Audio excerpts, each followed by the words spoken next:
ব্যান্ডেল শহর শুধুই যে একটা নাম তা নয়, এটি বাংলার প্রবেশ করার পরে ঠিক বাঁ দিকে রয়েছে ক্লক টাওয়ার, যার জন্য আসা।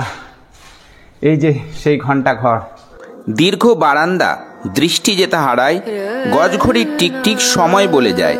শহরের বুকে এ এক মুগ্ধতার ধারা। চলো ঘুরে আসি হুগলির ইমামবাড়া।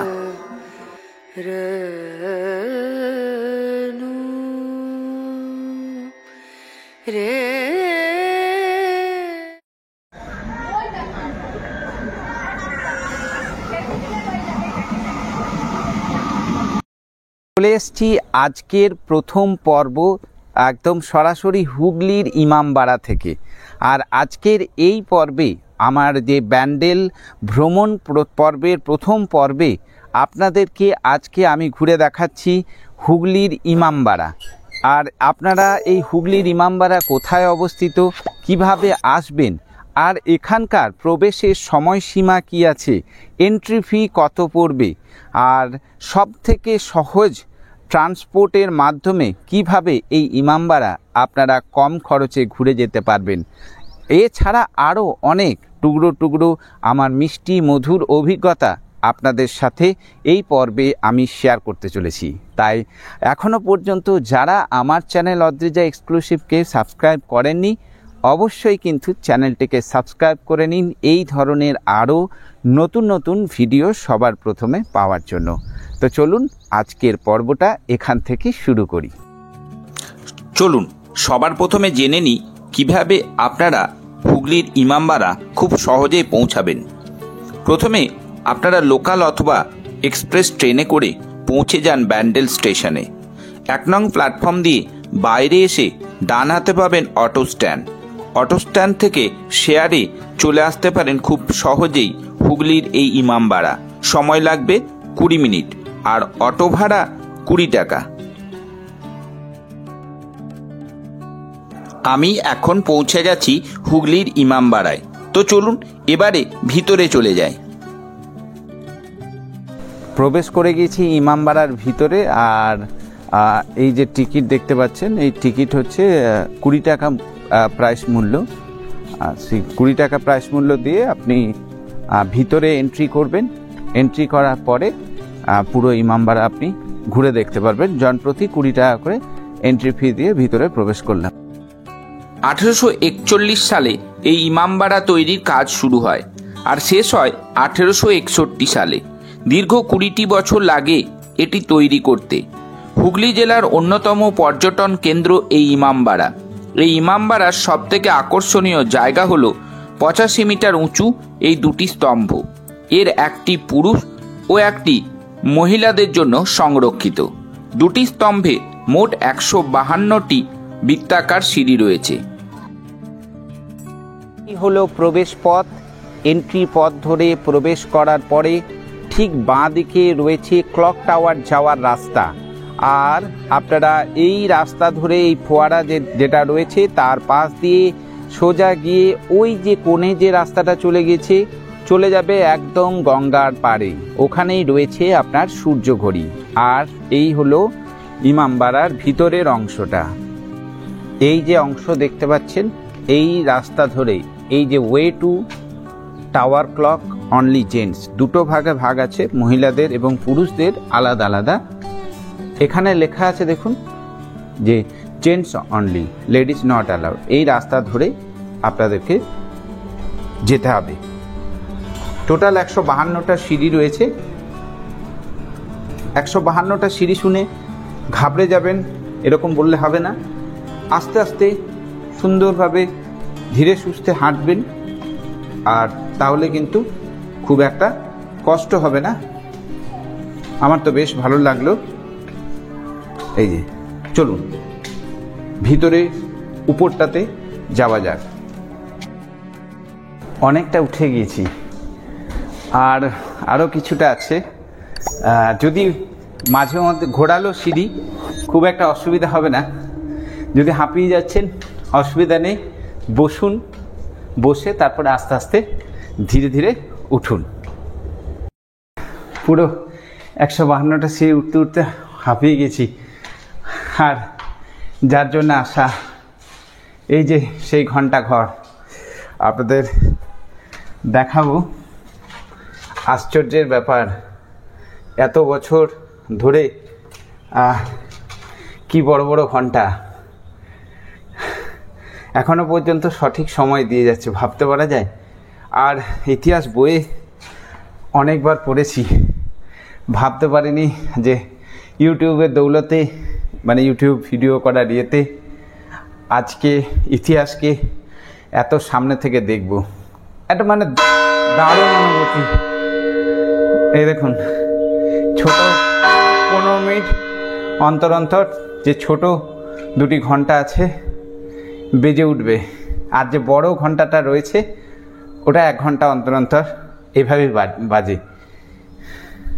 তো চলুন একবার দেখায় আপনাদের, খুব ভালো লাগবে দেখবেন। ভাবে দেখতে পাচ্ছেন কিনা বলতে পারছি না। এই হলো দুটো ছোট ঘন্টা, 15 মিনিট অন্তর অন্তর এরা সময় জানান দেয়। আর আপনাদের বড় ঘন্টা, এইটা হচ্ছে বড় ঘন্টা, এটা 1 ঘন্টা অন্তর অন্তর সময় জানান। এই যে দেখছেন হাতুড়ি রাখা আছে 1 ঘন্টা অন্তর অন্তর, মানে ভাবতে পারা যায় যে এত বছর ধরে এইভাবেই কিন্তু সময় জানান দিয়ে যাচ্ছে। একদম ক্লক টাওয়ারের উপরে আপনারা সেই ঐতিহাসিক দৃশ্য দেখছেন। আর আরেকটা আপনাদের বলে দিই, প্রতি সপ্তাহে বেশ শক্ত সামর্থ্য দুজনকে লাগে এই ঘড়িতে আধা ঘন্টা ধরে দম দিতে। ঠিক আছে, খুব ভালো লাগছে। দেখুন এত সুন্দর, এটা এত বড় ক্লক টাওয়ার তো দেখে নিলাম। চলুন এবারে উপরটা আপনাদেরকে একবার দেখায়।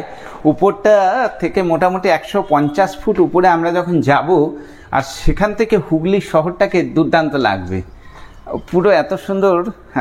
আপনারা কিন্তু ব্যান্ডেল আসলেই কিন্তু মাত্র 20 টাকা ভাড়া পড়বে, অটো ভাড়া, টোটো ভাড়া 20 টাকা করে পড়বে। আপনারা কিন্তু এই জিনিসটাকে মিস করবেন না, খুব সুন্দর একদম। এই দেখুন চলে এসছি। ওহ, দাঁড়ান আপনাদেরকে ভিউটা দেখাই। এখান থেকে কিন্তু আমি এই মুহূর্তে কিন্তু 150 ফুট উপরে চলে এসছি, হাঁপাতে হাঁপাতে। হ্যাঁ, আপনাদের জন্য এসছি। আমার নিজের একটা বিশাল বড় একটা স্বপ্ন পূরণ বলতে পারেন। অনেক দিন ধরে ঘোরার শখ আমার অনেক দিন ধরে, আর ইউটিউবের মাধ্যমে আসতে পেরেছি, খুব ভালো লাগছে। আর হুগলি শহরটাকে আপনাদেরকে একবার দেখাই একদম উপর থেকে কেমন লাগছে।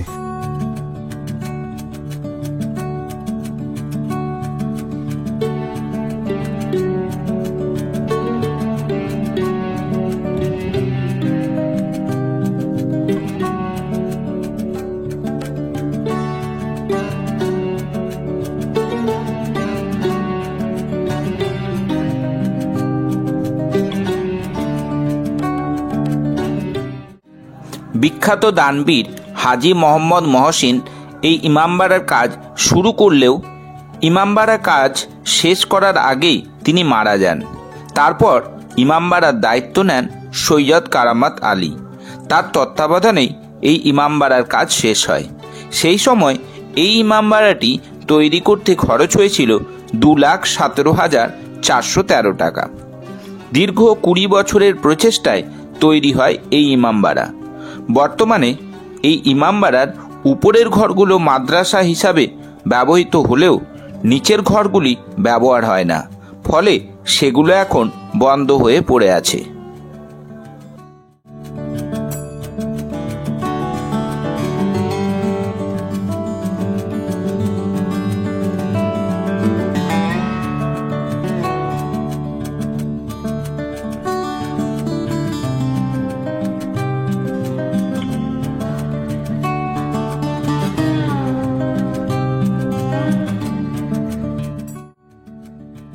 ব্যান্ডেল শহর শুধুই যে একটা নাম তা নয়, এটি বাংলার ঐতিহ্যের একটা গুরুত্বপূর্ণ অধ্যায়। আর এই পর্তুগিজদের হাতে শুরু হওয়া, পর্তুগিজদের হাতে গড়ে ওঠা এই ব্যান্ডেল শহরে রয়েছে একদিকে যেমন সবথেকে পুরনো গির্জা ব্যান্ডেল চার্চ, তেমনি রয়েছে হুগলির নদীর তীরে ইমামবাড়া। আর এছাড়াও কিন্তু রয়েছে আরও গঙ্গার বক্ষে আরও অনেক প্রাচীন মন্দির, যেগুলোর ইতিহাস অবশ্যই নানা অজানা গল্প কাহিনী লুকিয়ে রয়েছে এই সমস্ত জায়গাগুলোর আনাচে কানাচে। তো চলুন আজকে এই সমস্ত এক্সপ্লোর করব আপনাদেরকে সাথে নিয়ে। চলুন এবারে আপনাদেরকে সূর্যঘড়ি, যেটা বেশ আশ্চর্যের আর যেটার জন্য এখানকার প্রধান আকর্ষণ, সেই সূর্যঘড়ি আপনাদেরকে এবার একবার দেখিয়ে নিয়ে আসি। আর তার সাথে সাথে গঙ্গার পাড়টাও আপনাদেরকে ঘুরিয়ে নিয়ে আসি, দেখবেন খুব সুন্দর, খুব ভালো লাগবে আপনাদের। হলো বাহিরে বেরোনোর পথ, আর ঠিক ইমামবাড়ার পিছনের এই যে অংশটা দেখতে পাচ্ছেন যে গঙ্গা নদীর পাড়, ঠিক তার পাশে এইখানটাতে রয়েছে সূর্যঘড়ি। তো এখন আমি আপনাদের দেখাতে নিয়ে যাব সেই আশ্চর্য সূর্যঘড়ি, যেটা এত বছর ধরে এখনও কিন্তু তার একদম সঠিক সময় দিয়ে যাচ্ছে। তার যে প্রাচীন নিদর্শন এখনও পর্যন্ত কিন্তু কালের নিয়মে ধরে রেখেছে। এই যে দেখুন, এই যে ছায়াটা যেখানে পড়ছে সেই হিসাবেই কিন্তু প্রাচীনকালে সময় নির্ধারণ করা হতো। চলুন এবারে আপনাদেরকে গঙ্গার পাড় থেকে একবার ঘুরিয়ে নিয়ে আসি। এখানে কিন্তু নৌকা বিহারও হয় শুনেছি। তো চলুন দেখাই, জায়গাটা কিন্তু অপূর্ব। আপনারা যখন একদিনের ছুটি নিয়ে এখানে ঘুরতে আসতেই পারেন। আর বিকালের দিকে একটা মনোরম পরিবেশ। আর শীতকালে তো বিভিন্ন পিকনিক স্পট ব্যান্ডেলে রয়েছেই, আর তার মধ্যে প্রধান দ্রষ্টব্য স্থান যদি হয় তো ইমামবাড়ার এই জায়গাটাও কিন্তু খুব সবার পছন্দের তালিকায় থাকে। খুব ভালো লাগবে। চলুন সামনে যাই, গিয়ে আপনাদেরকে গঙ্গার ধার থেকে একবার ঘুরিয়ে নিয়ে আসি আর দেখি নৌকা বিহারের কি কোনো ব্যবস্থা আছে কিনা। এখন এই মুহূর্তে রয়েছি হুগলি নদীর একদম ঠিক, এই যে বয়ে চলেছে হুগলি নদী, আর ওই যে দূরে রয়েছে জুবলি ব্রিজ। আর এই যে এই জায়গাটা আপনাদেরকে দেখায়, একদম এই যে ইমামবাড়াটা রয়েছে এই দিকটাতে, পিছনটাতে আমরা এখন রয়েছি। এই সিঁড়ি দিয়ে নিচে নেমে এসে এখানে ঘাট করা আছে। আর দূরে ওখানে অনেকগুলো নৌকা রয়েছে। আর সেরকম কারোর সাথে কথা হলো না। আপনারা যদি আসেন তো এখানে অবশ্যই কিছুটা সময় কাটাতে পারবেন। খুব সুন্দর লাগছে, এত সুন্দর লাগছে। হ্যাঁ, তবে পুরোটাই যেটা দেখলাম রক্ষণাবেক্ষণের অভাব রয়েছে এই জিনিসটা। এই যে এখানে এসেছিল একটা দাদা, মানে নৌকা নিয়ে, তো তাকে জিজ্ঞাসা করলাম জনপ্রতি 60 টাকা করে পুরো ওই জুবলি ব্রিজ পর্যন্ত আপনাদেরকে ঘুরিয়ে নিয়ে আসবে। আর যদি আমি জিজ্ঞাসা করলাম যে কতজন, মোটামুটি 4-5 জন, 5 জন যদি থাকে, আর যদি 2-3 জন হয় সেক্ষেত্রে আপনার পুরো যে নৌকাটা আপনার 200 টাকা রিজার্ভ করতে হয়।